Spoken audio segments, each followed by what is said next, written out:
మోసుకొచ్చిన మాఘమాసం రేపటి నుంచి మోగనున్న పెళ్లి బాచాలు.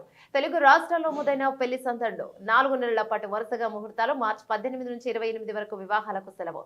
25 రంగాలకు లభించనున్న ఉపాధి. పుష్యమాసం నిన్నటి టాటా చెప్పేసి ఇక నిన్నటికి మాఘమాసానికి స్వాగతం పలికింది. అది వచ్చి రావడంతోనే వివాహ ముహూర్తాలను తీసుకొచ్చింది.